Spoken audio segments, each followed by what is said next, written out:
ఓం శ్రీ గురుభ్యో నమః. శ్రీ నిరవి టీవీ ప్రేక్షకులందరికీ నమస్కారం. మనం ఎందరో మహానుభావులతో సజ్జన సాంగత్యం చేస్తూ ఉన్నాం.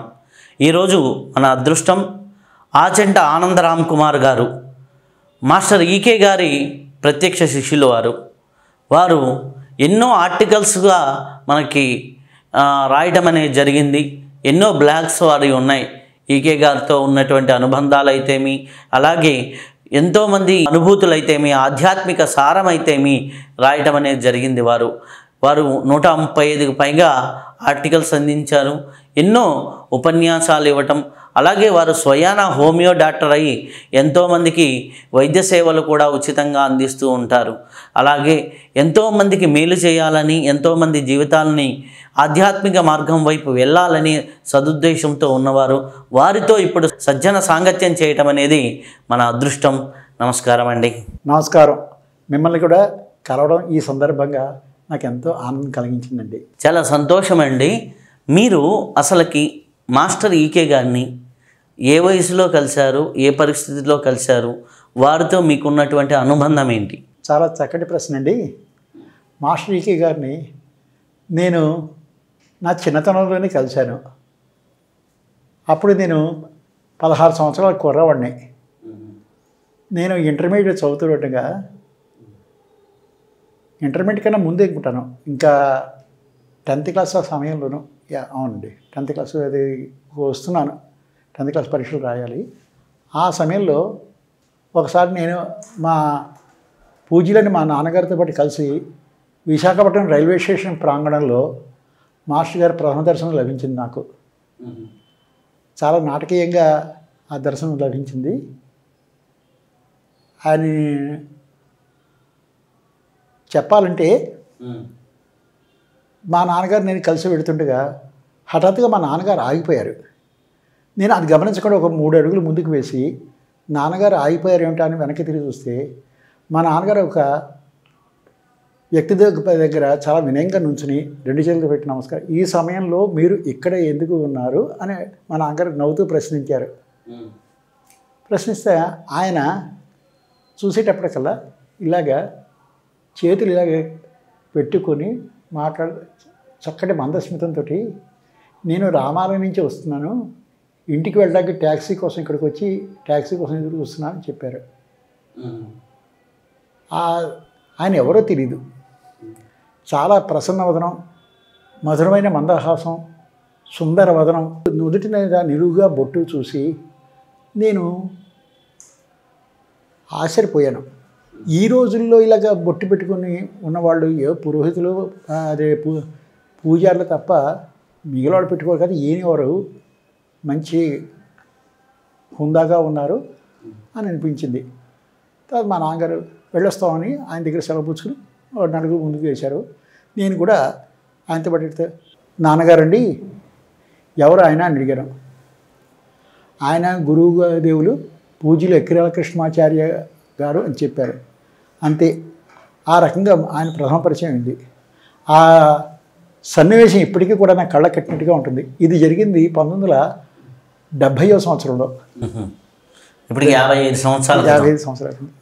ఇప్పటికీ కూడా కళ్ళ ముందు కనబడుతుంటుంది ఆ సన్నివేశం. ఆ రకంగా పరిచయం అయింది. తర్వాత మా అమ్మగారితో పాటు, నేను మా ఇంట్లో ఆఖరి సంతానాన్ని, మా అమ్మగారితో పాటు ఆవిడ ఒకసారి నన్ను ఒక రుద్రాభిషేకం తీసుకెళ్ళారు. ఆ రుద్రాభిషేకం చూసి చాలా ఆశ్చర్యపడ్డాను. అక్కడ జరుగుతున్న రుద్రాభిషేకం, రామాలయంలో రుద్రాభిషేకం జరుగుతుంది. చిన్నప్పటి నుంచి సంప్రదాయ కుటుంబంలో పెరిగిన నాకు రామాయణంలో రుద్రాభిషేకం జరుగుతుంది ఏమిటా అని ఆశ్చర్యం కలిగింది. ఎందుకంటే రుద్రాభిషేకం అనేది శైవ సంప్రదాయము, రామాలయం అనేది వైష్ణవ సంప్రదాయానికి సంబంధించినది. ఎలా జరుగుతుంది? పైగా అక్కడ చేస్తున్న వాళ్ళందరూ కూడాను చక్కగా స్త్రీ బాల వృద్ధులు అందరూ ఆబాలగోపాలం చక్కగా మంత్రాలను చదువుతూ వాళ్ళే స్వయంగా అభిషేకం చేస్తున్నారు. ఒక బలంతో ఒక డయాస్ ఏర్పరిచి దాని మీద శివలింగాలు అవి పెట్టి ప్రతి వాళ్ళు చాలా శ్రద్ధాభక్తులతో అందరూ ఆ మంత్రాలు చదువుతూ, ఆ మంత్రాలు నమ్మకాలు అంటారు. తర్వాత తెలిసింది నాకు ఈ నమ్మక చమకాలని. దాంతో రుద్రాభిషేకం. ఈ చిత్రం ఏంటంటే సాధారణంగా ఈ మంత్రాలు ఏదో మగవాళ్ళు చదువుతారని తెలుసు, అది మడికట్టుకుని అలా చేస్తారని తెలుసు సంప్రదాయ ప్రకారం. కానీ ఇక్కడ అలా కాకుండా చక్కగా అందరూ కూడాను, అంటే పంచె చొక్కా ధరించిన వాళ్ళు కూడా చేస్తున్నారు, అలాగే స్త్రీలు కూడా చేస్తున్నారు. అంతకన్నా విచిత్రం ఏంటంటే చిన్నపిల్లలు, నాకన్నా బాగా చిన్నపిల్లలు కూడా వాళ్ళు చాలా సత్వరంగా చాలా భక్తితో చదువుతున్నారు. ఇంకో పక్క తీర్థ ప్రసాదాలు ఎప్పటికప్పుడు వినియోగం చేస్తున్నారు. ఇది చూసి చాలా ఆశ్చర్యం వేసింది, బాగా అనిపించింది కూడాను. ఈ పద్ధతితో బాగుంది అనిపించింది. ఆ రోజున ఆ చివరికి మరి మాస్టర్ దర్శనం ఇచ్చారు. ఈయన విశాఖపట్నం రైల్వే స్టేషన్లో మొట్టమొదటిసారి చూసేయాను ఈయన్ని, ఆయన గుర్తుపెట్టాను అనమాట. ఆ రోజున మాస్టర్ గారి ప్రథమ ఉపన్యాసం విన్నాను. చాలా చక్కగా సమర్పణ బుద్ధి గురించి చెప్తూ చిన్న ఉపన్యాసం ఇచ్చారు. అందులోనూ తన మీదే జోకులు వేసుకుంటూ చెప్పారన్నమాట. కొబ్బరికాయ పచ్చడి ప్రసాదం పచ్చడి అనేది తేడా చెప్పారన్నమాట. భక్తుడు అయినవాడు ఏం చేస్తాడంటే గుడికి కొబ్బరికాయ తీసుకెళ్ళి కొట్టి అక్కడ ఒక చెప్ప భగవంతుడు సమర్పణ చేసి రెండో చెప్ప ఇంటికి పట్టుకుని పచ్చడి చేసుకుని తింటేట అది ప్రసాదం పచ్చడి అవుతుందట. నాబోటి కృష్ణమాచార్యులు గుడిలో పూజారికి ఇస్తే ఆ ఒక చెప్పు ఉంచేసుకుంటాడేమో అనుకుని తానే కొట్టి తానే నైవేద్యం పెట్టేసేసి రెండు చెప్పులు సంచిలో వేసుకుని ఇంటికి పట్టుకొచ్చి ప్రసాదం పచ్చడి చేసి ఉంచాడు.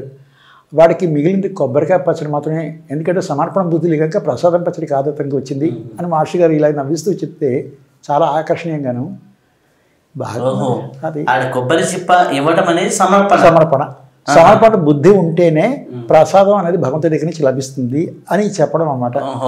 మనం నివేదన ఇవ్వటం వల్ల ముందర అది మామూలుగా ఉంటుంది, అది ప్రసాదంగా మారుతుంది అని ఈ విషయాన్ని చాలా జటిలమైన విషయాన్ని చాలా సూక్ష్మమైనగా సరళంగా అందరికీ అర్థమయ్యేటట్టుగా నవ్విస్తూ ఆకర్షణీయంగా చెప్పడం అనేది అప్పుడే గమనించాను. ఈయన ఎవరు చాలా బాగా ఉపన్యాసం ఇస్తున్నారు, కానీ తన మీద తాను ఎందుకు అలా ఆరోపించుకుంటున్నారు అనిపించింది. నాబోటి కృష్ణమాచార్యులని తన మీద తన చెప్పుకోవడం అనేది నాకు కొంచెం గమ్మత్తుగా అనిపించింది. సరే, ఆ తర్వాత అలాగే పరిచయం అయింది.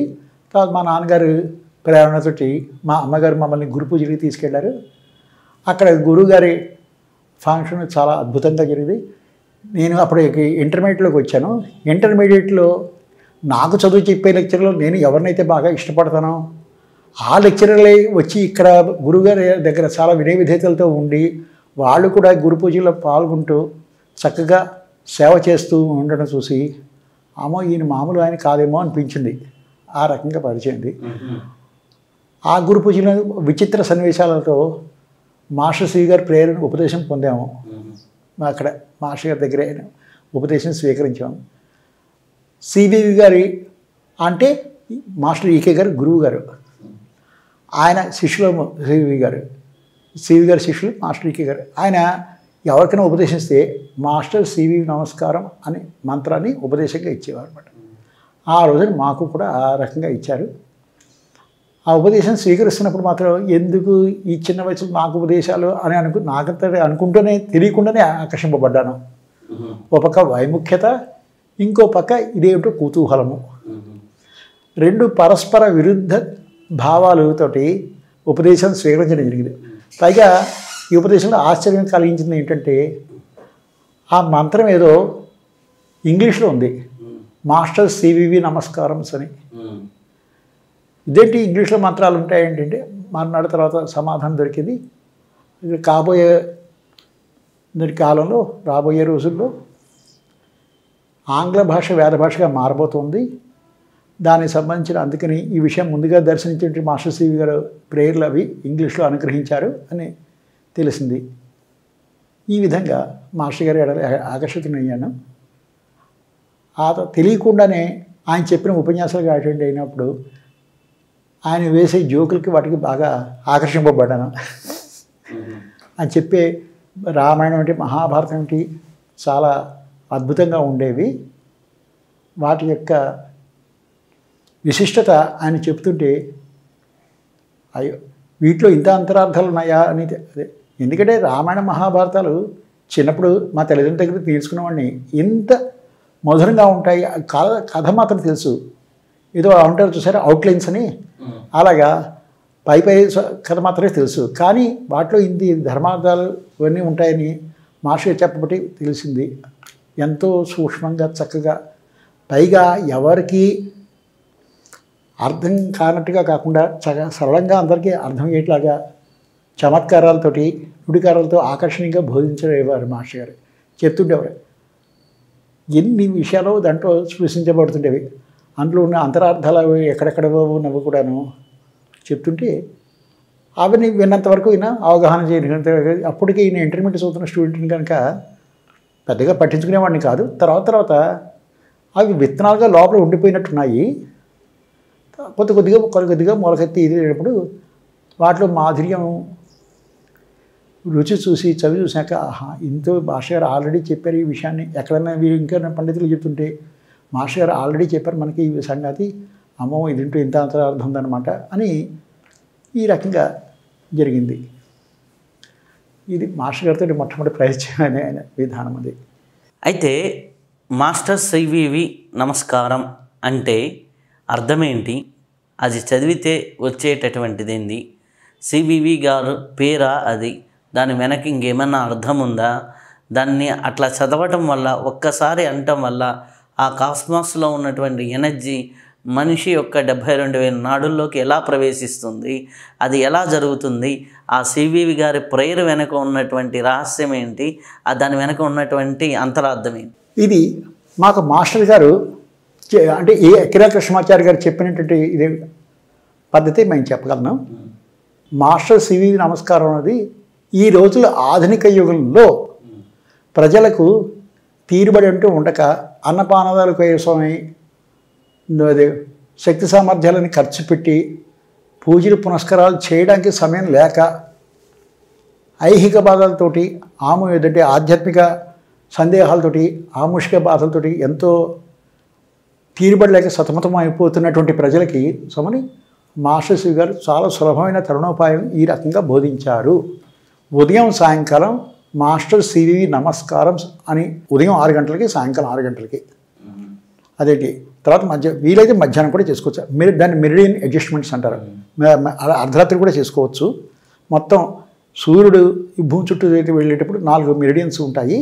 ఉదయం 6 గంటలు, మధ్యాహ్నం 12 గంటలు, సాయంత్రం 6 గంటలు, అర్ధరాత్రి 12 గంటలు చొప్పున ఈ నోడల్ పాయింట్స్లో కూడా చేసుకోవచ్చు. కానీ మిగిలిన అన్నిటికన్నా ముఖ్యం ఉదయం 6ంటికి, సాయంకాలం 6ంటికి. అది ఆ సమయంలో వేళ తప్పక తనని స్మరించే వారిని తాను అనుగ్రహిస్తానని మాస్టర్ సివి గారు చెప్పారన్నమాట. ఇది ఏమీ లేదు. నమస్కారం మాస్టర్ సివి అంటే ఆయన పేరు తలుచుకుని నమస్కారం పెట్టుకుని సమర్పణ చేయడమే.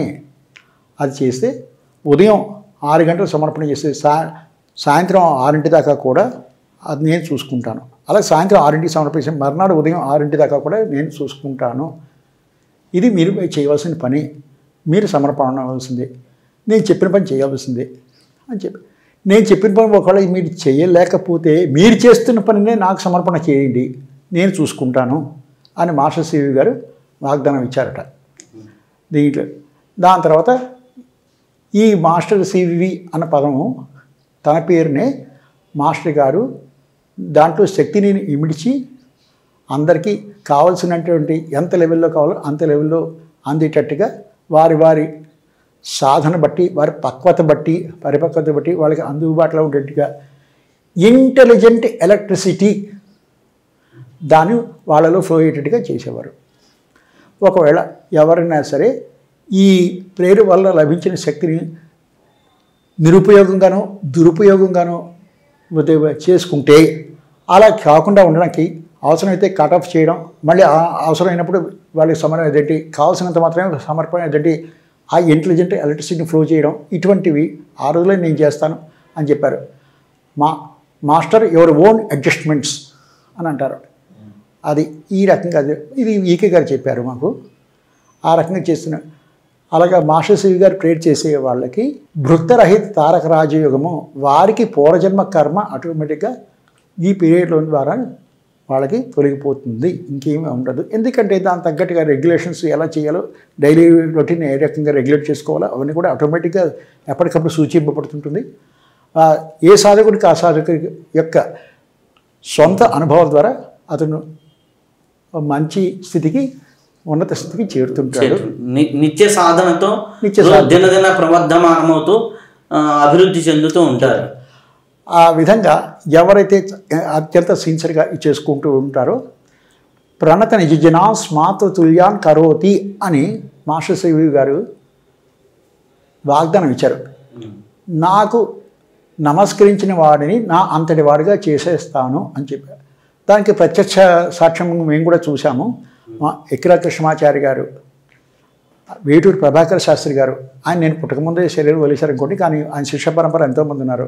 అలాగే కొత్త రామకోట తాతగారు, వీళ్ళందరూ ఇలాంటి మహానుభావులందరూ, మైనపాటి నరసింహం పంతులు గారు, వీళ్ళందరూ కూడా ఈ మాస్టర్ సివి నమస్కారం అనే పేరుతోటి ఎంతోమందిని అనారోగ్య బాధల నుంచి, ఐహిక బాధల నుంచి కూడా ఉద్ధరించారు. అది చూసాం. ఇంకా ఏం చెప్పారంటే, నన్ను నమ్ముకున్న వాళ్ళకి నీకేం కావాలి అని అడిగే స్థితిలో ఉంచుతాను, నాకు ఇది కావాలి అని అడుక్కునే స్థితిలో ఏనాడు ఉంచను అని చెప్పారు మాస్టర్ సివి గారు. అది దానికి ప్రత్యక్ష తార్కణ ఈకే గారిని చూసాం, ఎక్కిరాల కృష్ణమాచారి గారి గురుదేవుల్ని. అంటే నీకేం కావాలి అనే స్థితిలో ఉంచడం, 10 మందికి ఇచ్చే స్థితిలో, 10 మందికి ఇచ్చే స్థితిలోనే ఉంచడం, 10 మంది దగ్గర అయ్యా అని దాచే స్థితి లేకుండా, నాకు ఇది కావాలి అది ఉంటే బాగుంటును, ఇది ఉంటే బాగుంటును అలా కాకుండా వాళ్ళ నీడ్స్ ఏవైతే ఉన్నాయో అవి ఫుల్ఫిల్ అవుతూ వాళ్ళకి అన్ని. అది కూడా చెప్పారు, నేను కోరికలు తీర్చను, అవసరాలు తీరుస్తానని చెప్పారు. అంతే. గురు పరంపరలో ఎప్పుడైనా సరే కోరికలు కాదు, లగ్జరీస్ కాదు, నీడ్స్ ఫుల్ఫిల్ అవుతాయి. చాలా మంది ధ్యానం చేసి నాకు ఆ కోరికలు ఉన్నాయి, ఈ కోరికలు ఉన్నాయి అంటే అది కాదు. వాళ్ళకి నీడ్స్ అంతే, ఏదైతే అవసరాలు ఉన్నాయో అవన్నీ ఫుల్ఫిల్ అవుతాయి, ఉన్న బాధలు లేకుండా చేస్తారు. నీకు శ్రేయము కలిగిస్తాను, నువ్వు కోరికిన ప్రియములు మాత్రమే నేను ఇవ్వను, అది నిన్ను ప్రియము అది చెప్పారు. ఇదండి. అయితే అండి, మాస్టర్ గారు బుక్స్ చూసినప్పుడు భాగవతం మీద రహస్య ప్రకాశం అనే, భాగవత రహస్య ప్రకాశం అని ఉంటుంది కదా, అసలుకి అన్ని పుస్తకాలు ఉన్నాయి, దాదాపు 15-16 పుస్తకాలు. మామూలుగా భాగవత గ్రంథం చూస్తే మామూలుగా ఒకటే ఉంటుంది.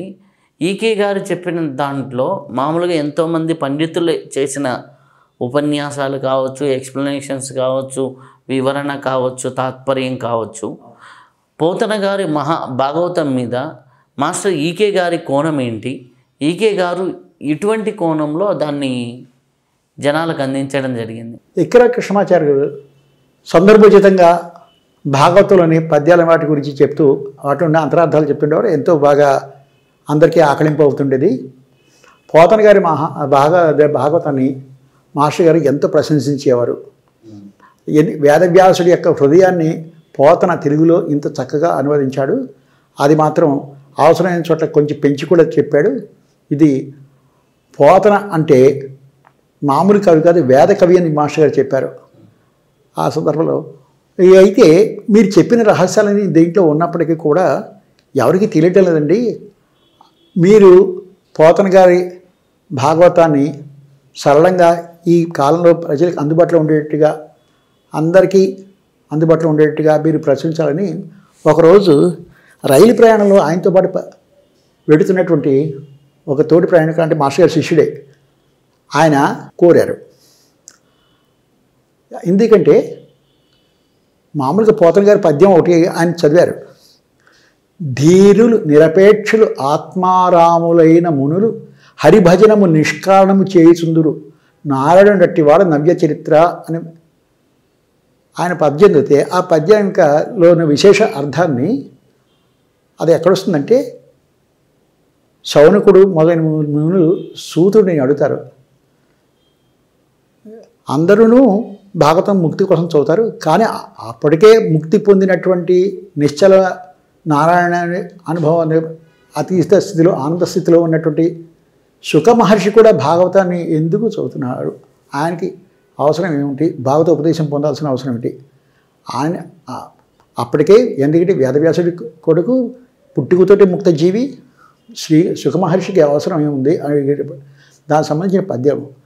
ఆ పద్యానికి సమాధానంగా సూతుడు పలికిన పాలకులు ఇవి ఏమిటంటే, ధీరులు నిరపేక్ష ఆత్మారాములైన మునులు హరిభజనము నిష్కాలం చేయుచుందురు నారాడెట్టివాడు నవ్య చరిత్ర అనే పద్యం యొక్క విశేషం అర్థం చెప్తూ మాస్టర్ గారు ఇవన్నీ చెప్పేటప్పుడు గల ఈ విన్నటువంటి శ్రోత పులకించి మీరే ఈ భాగవతాన్ని తెలుగులోకి అనువదించి చక్కటి వచనంలోకి అనువదించి అందరికీ అందుబాటులో ఉండేట్టుగా మీరు తీసుకురావాలి అని విశేషార్థాలతోటి అంటే నేను తప్పకుండా చేసి పెడతాను, మీరు దానికి సంబంధించిన మిగిలిన ఏర్పాట్లు చూసుకోండి అని చెప్పారు. ఆ రకంగా మాస్టర్ గారు భాగవతాన్ని స్టార్ట్ చేశారు. దీంట్లో ఎన్నో విశేషార్థాలు చెప్పారు. అభినవ వేదం అని చెప్పవచ్చు. పురాణాలలో, ఇతిహాసాలలో, వేదాల్లో ఉన్నట్టు ఎన్నో శాస్త్ర మర్మాలు, ధర్మ సూక్ష్మాలు అవన్నీ కూడా మాస్టర్ గారు ఈ పద్యాలలో ఇమిడి ఉన్నవన్నీ చూపించారు. ఉదాహరణగా ఎన్నో విశేషాలు అవన్నీ కూడా మాస్టర్ గారు అందరికీ ఈ సులభంగా అర్థమయ్యే భాషలో అందించారండి. ఇప్పటికీ కూడా జీవితం నడుపుతుంది. మీరు మాస్టర్ గారి జీవితంలో జరిగిన సంఘటనల్ని చాలా వరకు ఒక 135 ఆర్టికల్స్లో రాశారు అనేసి చూశాను. అది ఎలా రాయగలిగారు? మీలో అంతర్గత స్ఫురణ వలన, లేకపోతే ప్రేరణ వలన, లేకపోతే భక్తి వలన ఎలా జరిగింది? దాంట్లో ఎక్కువగా మీరు రాసిన 135 అంశాల్లో మీకు ఇష్టమైన అంశాలు ఏమిటి? మాస్టర్ గారు 1984 సంవత్సరం తన 58 ఏట శరీరం వదిలేశారు. మాస్టర్ గారితో ఎంతోమంది శిష్యులు వారి అనుభవాలు పొందారు. దానివల్ల వాళ్ళు తరించారు. ఇలా మాస్టర్ గారు శరీరం వదిలేసాక చాలామందికి లోటు ఏర్పడింది. లోటు ఏర్పడినప్పటికీ కూడా మాస్టర్ గారి వారికి అందించినటువంటి అనుభవాలు, ఉపదేశాలు స్వీకరించి ఎంతోమంది తరిస్తున్నారు. ఇప్పటికీ కూడా ఆయన శరీరం వదిలేసి 40 సంవత్సరాలు దాటింది. నాకు అప్పుడు అనిపించింది అనమాట, మాస్టర్ గారి అనుభవాలు మేము అప్పటికి చిన్న వయసు, ఇంకా మాస్టర్ గారి మానసిక పరిపక్వత లేదు. మాస్టర్ ఉపదేశాలు స్వీకరించే పరిపక్వత లేక వినేసి ఊరుకోవడం తప్ప ఇంకేది. అయ్యో దురదృష్టం మిస్ అయిపోయాము అనుకుంటే మాస్టర్ గారు ఏది మిగిలిన వాళ్ళ ద్వారా కూడాను, మొదటి ఉపన్యాసాల్లో కూడాను నేను చెప్పవలసిందంతా చెప్పాను, ఇంకా మీరు స్వీకరించడమే తర్వాయి అని అన్నారు కూడాను. అది జ్ఞాపకం వచ్చి మీరు ఏం స్వీకరించారని అడుగుదామని అనిపించింది. ఒకసారి మాస్టర్ గారి ఉపన్యాసంలో చెప్పారన్నమాట, ఒక మహానుభావుడిని డైరెక్ట్గా ఆయన జీవిత చరిత్ర చదివితే అర్థమయ్యే అదొక సగభాగం అయితే, అలా కాకుండా వారి శిష్యులు ఏ రకంగా దర్శించారో తెలుసుకోవడం అన్నది ఇంకో మిగిలిన సగం భాగం పూర్తవుతుంది. ఎందుకంటే ఆ శిష్యుడు వారి యొక్క డైమెన్షన్స్ బట్టి దర్శిస్తారు.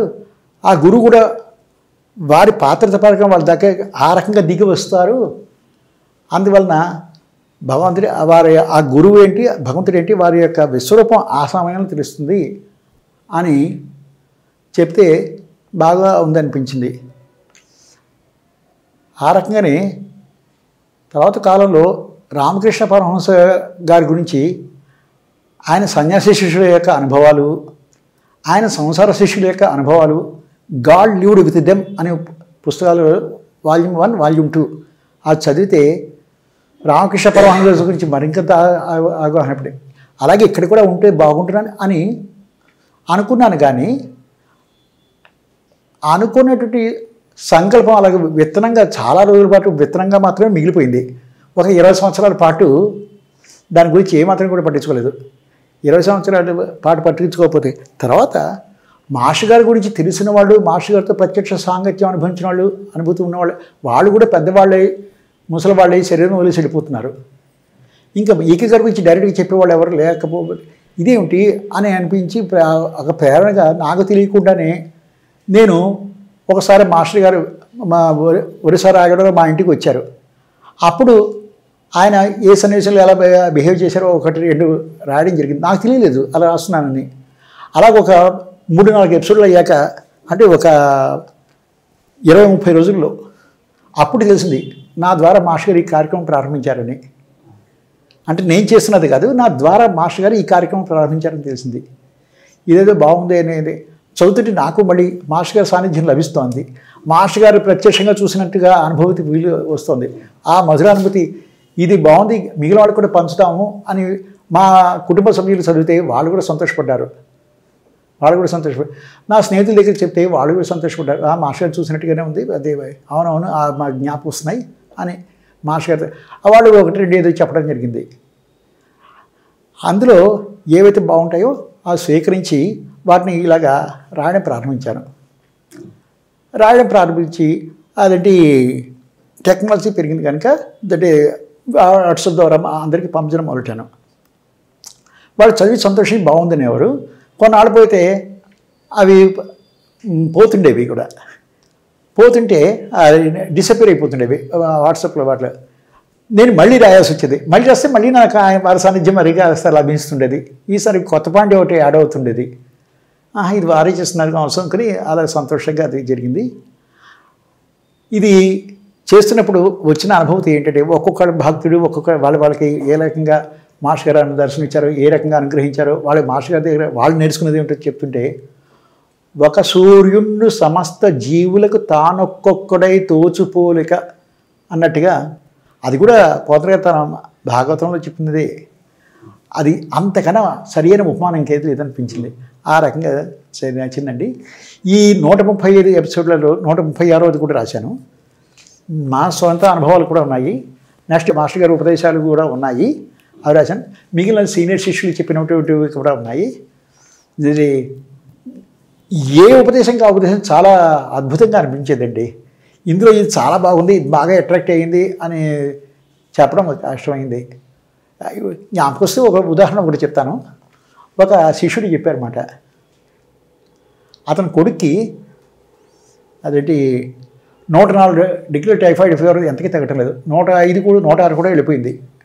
ఆ టైఫాయిడ్కి ఎన్ని మందులు మార్చినా మాస్టర్ గారు ప్రతిరోజు వాళ్ళ ఇంటికి వెళ్ళి చూస్తూ మందులు మారుస్తున్నారు, తగ్గటం లేదు. ఇంకా చివరికి ఒక రోజున ఉదయం వచ్చి చూశారు, ఫీవర్ ఎలా ఉందంటే అలాగే ఉంది, తగ్గలేదని చెప్పారు.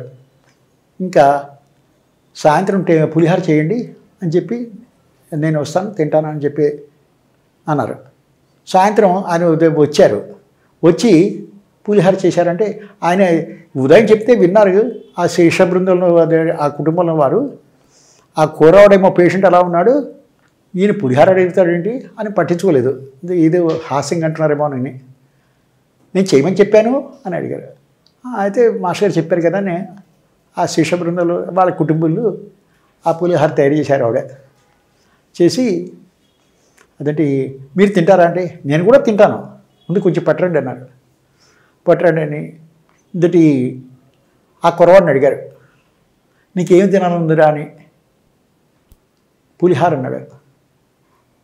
అది అంత జ్వరంలో కూడా అయితే తిను అని కాస్త పులిహార అందించారు. అంత జ్వరంలో నా కుర్రవాడి పులిహార కొద్దిగా తిన్నాడు. అసలు ఊహించలేము 106 డిగ్రీల జ్వరంతో ఉన్న కుర్రవాడికి పులిహార తినిపించడం ఉంది. కొద్దిగా ఒక 3-4 మెతులు పైన తిన్నాడు. ఆ తర్వాత మరి కాస్త 3-4 మెతులు తిన్నాడు. ఇంకా చాలా తిన్నాడు, పడుకున్నాడు కుర్రాడు. తర్వాత మాస్టర్ గారు వాళ్ళ ఇంట్లో టిఫిన్ తినేసి వెళ్ళిపోయారు. మర్నాడు ఇంకా ఆ కుర్రాడు నార్మల్గా లేచి టెంపరేచర్ తగ్గిపోయింది. 106 డిగ్రీల జ్వరం ఉన్నది కాదు, 12 గంటల్లో మొత్తం నార్మల్గా అయిపోయి నాకు ఆకలిస్తుంది ఏమైనా పెట్టండి రా తల్లిదండ్రుల దగ్గరికి వెళ్ళి బతిమాడడం. అంటే నిన్నటి దగ్గర నీకు జ్వరం కదరా అంటే తగ్గిపోతుంది కదా అంటాడు ఆ చిన్నపిల్లవాడు. ఇలాంటి అనుభవాలు ఎన్నో ఉన్నాయి. అదేంటి అలాగే ఒక ఆయన పాపం మణిపూర్లో ఉద్యోగం వచ్చింది, ఆ ఆర్డర్ లేటుగా వచ్చింది. ఆయన జాయిన్ అవ్వడానికి 2 రోజుల సమయం ఉంది. ట్రైన్లో వెళ్ళి అదే అక్కడికి వెళితే ఆయన 3వ రోజు సాయంకాలం కానీ చేరుకోలేడు. కానీ 2 రోజులే వ్యవస్థ ఉంది. ఏం చేయాలి తింటం లేదు. ఏం చేశారు ఆయన మణిపూర్లో ఇక్కడ విశాఖపట్నం నుంచి మణిపూర్ వెళ్ళడానికి 6 రోజుల్లో 3 రోజులు పైన పట్టింది. 3 రోజుల పైన పట్టితే ఆ పైకి మణిపూర్లో అంటే చాలా మారుమూల, ఇప్పటిలాగే రవాణా సౌకర్యం తక్కువ. ఏం చేయలేదు. సరే మాస్టర్ గారి మీద భారం వేసి ఆయన జాయిన్ అవ్వమన్నారట ఆ ఉద్యోగంలో. ఆ ఉద్యోగంలో ఆయన జాయిన్ అని చెప్పారట. సరే మాస్టర్ గారి మీద భారం వేసి వెళ్ళాడు. కలకత్తాలో దిగాడు. కలకత్తాలో దిగేటప్పటికల్లా ఆ రోజుల్లో కమ్యూనికేషన్స్ కూడా ఏం లేవు. ఈయన కోసం ఒక చపరాసి వెయిట్ చేస్తున్నాడు. మిమ్మల్ని పెద్ద సార్ వారు పిలిచారని అడిగాడు. నేనేవాడినో విశాఖపట్నం నుంచి వస్తున్నాను, ఇతనికి ఇలా తెలుసు అనుకుంటాను. అది ఆ చపరాసిని అడిగాడు, నేను కార్ డ్రైవర్ని అండి అన్నాడు. కార్ డ్రైవర్ని అయితే నేను వస్తున్నాను, నేను తెలుసు, మీరే కదా దట్టి మూర్తి గారు, ఫలానా మూర్తి గారు అని. అవును నేనే. మిమ్మల్ని పెద్ద గురుగారు, పెద్ద ఆఫీసర్ గారు తీసుకురమ్మంటున్నారు. కలకత్తాలో నాకు తెలిసిన పెద్ద ఆఫీసర్ గారు ఎవరున్నారు, సరే వెళదామని అదంటిది వెళ్ళాడు. ఆ పెద్ద ఆఫీసర్ గారు ఈయన మణిపూర్లో ఏ ఉద్యోగానికి అయితే పెడుతున్నారో ఆ ఆఫీసర్ గారు ఆఫీస్ పని మీద కలకత్తా వచ్చారు, ఇక్కడే జాయిన్ చేసేసుకున్నారు ఆయన. ఈ రకంగా మర్నాడే జాయిన్ అయిపోయారు ఉద్యోగంలో. 2 రోజులు అంటే 2 రోజులు లేట్గా జాయిన్ అవ్వాల్సిన వాళ్ళు ఒకరోజు ముందుగా ఉద్యోగంలో జాయిన్ అయ్యారు. ఈ రకంగా తన అనుభవాలు, విచిత్రమైన అనుభవాలు చెప్పారన్నమాట. అంటే ఇది ఆయన చాలా ఇలాంటివి ఎన్నో జరిగాయి. అటువంటి ఎపిసోడ్లు కూడా ఎన్నో లిఖితం చేయడం జరిగింది. దాని తర్వాత అంతేకాకుండా ఈ మాస్టర్ గారి యొక్క భాగవతం ఎవరో అన్నారు, మనం ప్రతిరోజు చదువుకోవాలి, పారాయణ చేసుకోవాలి, దాంట్లో మాస్టర్ గారు చెప్పిన అంతరార్థాలు బాగా తెలుస్తాయి మనకి. అందువలన ఒక క్విజ్ కార్యక్రమంలాగా చేసుకుంటే బాగుంటుంది అన్నారు. ఇంతటి అనేసి ఆయన పట్టించుకోలేదు. అది నాకు విత్తనాలుగా అనిపించి ఆ క్విజ్ కార్యక్రమం నేనే స్టార్ట్ చేశాను.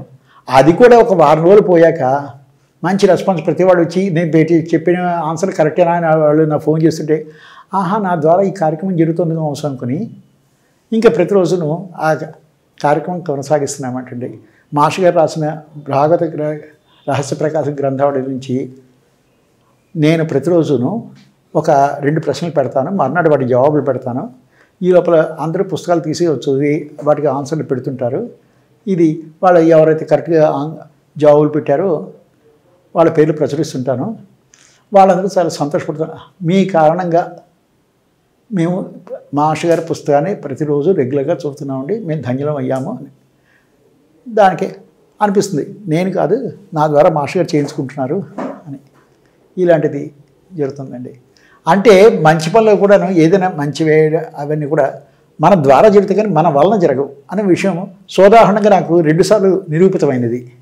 అయితే మాస్టర్ ఈకే గారిని మనం అర్థం చేసుకోవాలంటే, అంటే నేను విన్న కొన్ని కామెంట్స్, ఆయన మహాయోగి అని ఒక పక్క కొద్దిగా ఆయన అర్థం కాని ఫిలాసఫీ ఏదో చెప్పారు, అది శాస్త్రబద్ధంగా వేదబద్ధంగా కొన్ని చోట్ల లేదని కొంతమంది ఏమో ఆయన చిన్న వయసులోనే వెళ్ళిపోయారు అని, ఇట్లా ఒపీనియన్స్ ఉంటాయి కదా, ఒక్కొక్కరు ఒపీనియన్స్, ఇవి నా ఒక్కొక్కరు ఒపీనియన్స్ ఉంటాయి.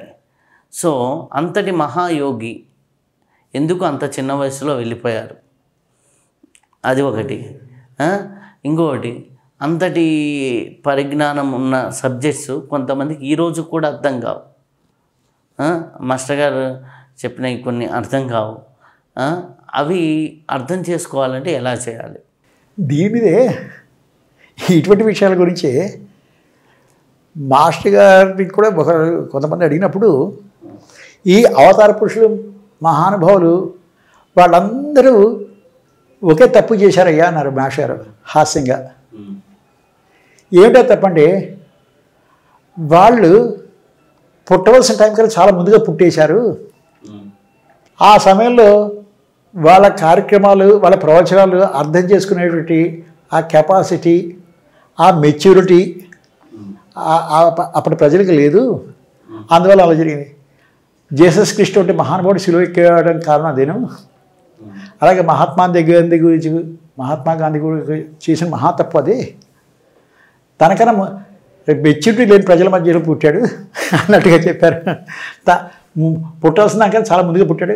ఆయన 22వ 23వ శతాబ్దంలో పుట్టితే అప్పటి ప్రజల యొక్క మానసిక పరిపక్వత బాగా ఉండి అర్థం చేసుకోగలిగేటువంటి కెపాసిటీని అప్పుడు మహాత్ముని ఇంకా బాగా ఇది చేసేవారు అని. అలాగా ఈకే గారు ఈ 50 ప్రశ్నలకు సమాధానం చెప్పారేమో అనిపిస్తుంటుంది. అలాగే ఇక్రా కృష్ణాచార్య గారి గురించి, ఆయన పని గురించి, వాటి గురించి చెప్పాలంటే ప్రస్తుతం మనం అందరం మనకున్నటువంటి సంకుచిత మనసుతో చూస్తే అర్థం కాదు. మహానుభావులు ఎవరి గురించి అయినా సరే వాళ్ళు చేసే కార్యక్రమాల గురించి అర్థం చేసుకోలేని విశాల హృదయం మనకు ఉండాలంటే ముందు మనం ఆ పరాత్పరుడికి ఈ చుట్టూ ఉన్న సమాజంలో మనుషుల రూపంలో వ్యక్తం అవుతున్న భగవంతుడికి పూర్తిగా సబ్మిట్ అయిపోయి అప్పుడు చూస్తే అప్పుడు ఈకే గారిలో ఉన్న అద్భుతమైన విశేషాలు అవన్నీ కూడా కనబడతాయి. ఇంకొక సంగతి కూడా అనిపిస్తుంటుంది. ఈయన తెలుగుదేశంలో పుట్టబట్టి ఇంత ప్రఖ్యాతి రావాల్సినంత ప్రఖ్యాతి. అదే ఇంకా వేరే జాతులు కాక ఏ తమిళ జాతులు ఉన్నో లేకపోతే వాళ్ళు మాత్రం మహానుభావం చాలా బాగా గౌరవిస్తారు అని అంటుంటారు. అది తెలుగు జాతిలో కొంచెం అనైక్యత ఉంటుందని అంటారు. అది పురాణంలో ఉందిట, మనకు తెలీదు. అది కూడా ఒక కారణమేమో అనే విషయం తెలియదు నాకు. కానీ ఆయన చెప్పినవి మాత్రం ప్రతిదీ అక్షర సత్యాలు ఎప్పటికీ కూడా జరుగుతున్నవి. ఆ రోజుల్లోనే ఇతర దేశాలకు వెళ్ళి మన జ్ఞానాన్ని అక్కడ బోధించారు అంటారు.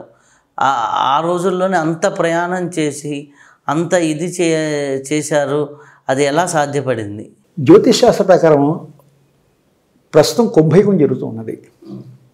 ఈ కుంభయుగంలో ప్రాక్ పశ్చిమ సమన్వయం కూడా ఆధ్యాత్మిక ప్రణాళికలో ఒక భాగం, భగవంతుడి యొక్క నిర్దేశం. అందువలన ఈ విషయాన్ని పరమగురువులు మేడం బ్లడ్స్కి గారు అటువంటి వాళ్ళు కూడా పరమగురువు దగ్గర నుంచి ఈ విషయాన్ని స్వీకరించి అందరికీ ప్రచారం చేశారు. మాస్టర్ జ్వాల్కుల్ గారు ఏర్పరిచారు ప్రణాళిక.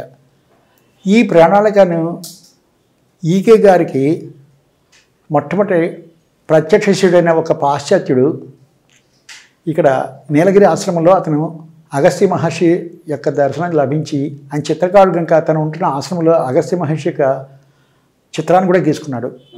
అదే అతను మాస్టర్ గారికి మాస్టర్ గారు రచించినటువంటి కొన్ని వ్యాసాలు ఆయన చదివాడు అడియార్ థియోసాఫికల్ సొసైటీలో. ఆయన అప్పుడు మాస్టర్ గారి దగ్గరికి వచ్చి మాస్టర్ గారి యొక్క ఇది ఈ పరమగురుల ప్రాక్ పశ్చిమ సమన్వయ ప్రణాళికలో మీరు కూడా భాగస్వాములం అవుదామా అని అడిగారు. ఆ రకంగా మాస్టర్ గారు విదేశాలకు కూడా వెళ్ళి ముఖ్యంగా యూరోప్ కంట్రీలో అన్ని చోట్ల కూడా ముఖ్యంగా వెస్ట్రన్ యూరోప్లో బాగాను, అంటే ఇంగ్లాండ్, ఫ్రాన్సు, బెల్జియం, స్విట్జర్లాండ్ మొదలైన దేశాలన్నింటికి, జర్మనీ, అన్ని దేశాలలో కూడా మాస్టర్ గారు అక్కడ ఎంతోమంది ఆధ్యాత్మిక జిజ్ఞాసులు ఉన్నారు. వాళ్ళకి మన భారతీయ సంప్రదాయాల గురించి, వీరి విశిష్టత గురించి వాళ్ళకి తెలియజెప్పడం జరిగింది. చక్కటి భక్తిభావం కలిగి వాళ్ళందరూ స్వీకరించారు. ఇప్పటికీ కూడా కార్యక్రమం నిరంతరంగా శ్రీమాన్ ఇక్రాల అనంతకృష్ణ గారి సారథ్యంలో జరుగుతుంది. ప్రస్తుతం అనంతకృష్ణ గారు శ్రీశైలంలో పాశ్చాత్య శిష్యులకి వేదము, జ్యోతిషము, ఆధ్యాత్మిక జ్యోతిషము, పురాణ ఇతిహాసాలలోని విశేషాలు అవన్నీ కూడా బోధిస్తున్నారు. ప్రతి ఏడాది అదే గుంటూరు గురు పూజల తర్వాత వాళ్ళందరూ ఒక నెల రోజుల పాటు ఈ విశేషాలు స్వీకరించి మన పూజా సంస్కారాలు అవన్నీ కూడా నేర్చుకుని వాళ్ళు కూడా నిత్య షోడశోపచార పూజ అక్కడ పాశ్చాత్యులు చేస్తున్నారు. ఈ కార్యక్రమం బాగా జరుగుతున్నదే.